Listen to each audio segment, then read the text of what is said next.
நண்பர்களே, இப்போ நம்ம வந்து பார்த்தீங்கன்னா, நம்ம ஊருக்கு ஒரு திருவிழாக்கு போகிறோம். திருவிழா வந்து திருநெல்வேலி பக்கம் பார்த்தீங்கன்னா, கொடை விழா அப்படின்னு சொல்லுவாங்க. இப்போ நம்ம வெளியூர்லேருந்து ஊருக்கு போகிறனால நம்ம சொந்தக்காரங்களாம் நிறைய பேர் வந்து பார்க்க வருவாங்க, பேசுவாங்க, அந்த மாதிரி இருக்கும் இல்லையா?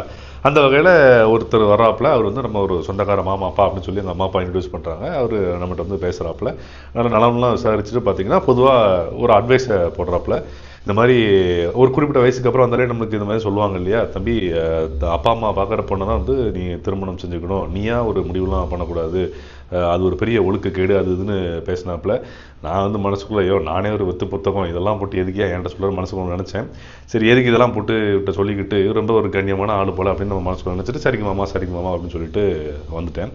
அதுக்கப்புறம் பார்த்தீங்கன்னா நைட்டு அந்த திருவிழாவுக்கு போகிறேன். அங்கே நிறைய கலை நிகழ்ச்சி நடக்குது. அந்த வகையில் கரகாட்ட நிகழ்ச்சி நடக்குது. அந்த கரகாட்டம் நிகழ்ச்சி, அந்த கலையெல்லாம் எனக்கு ஒரு பெரிய மரியாதை உண்டு. நான் சொல்ல ஒரு விஷயத்தை வச்சு நீங்கள் அதை பற்றி எதுவும் தப்பாக நினச்சிக்க வேண்டாம். பட் பொதுவாகவே அவங்களுடைய அந்த பெண்களுடைய ஒரு ஆடை வந்து பார்த்திங்கன்னா கொஞ்சம் கவர்ச்சிகரமாக இருக்கும் இல்லையா? நம்ம ஆள் பார்த்தீங்கன்னா அதில் அந்த முதல் ரோலை உட்காந்துட்டு ஹேன்னு பார்த்துட்டு இருக்காரு நண்பர்களே.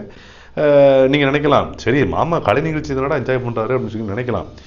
ஆனால் அங்கே வந்து பார்த்தீங்கன்னா ஒரு மேளதாளங்கள் நடக்குது. இன்னொரு பக்கம் பார்த்தீங்கன்னா ஒரு பையனா ஒரு கம்பு மாதிரி வச்சு ரெண்டு பக்கம் அந்த தீயெல்லாம் எரிய விட்டு சுற்றிக்கிட்டு இருக்கான். என்னெல்லாமோ கஷ்டப்பட்டு பண்ணிக்கிட்டு இருக்கான். அங்கே ஒரு 4 பேர் தான் இருக்காங்க. நம்ம ஆள் முதல் ரோலை உட்காந்து பார்த்துக்கிட்டு இருக்காப்புல. எனக்கு அதான் நண்பர்களே, ஒரு சில பெருசுகள் வந்து அட்வைஸ் பண்ணுறது ஒன்று, ஆனால் அவங்க நடந்துக்கிறது ஒன்றுங்கிற மாதிரி இருக்கும். ஸோ இந்த மாதிரி நீங்களும் இந்த அட்வைஸ் முரண்பாடு இதெல்லாம் வந்து அனுபவப்பட்டிருக்கீங்களா? அப்படி அனுபவப்பட்டால் கமெண்ட் செக்ஷனில் சொல்லுங்கள். எல்லோரும் தெரிஞ்சுப்போம். சந்திப்போம்.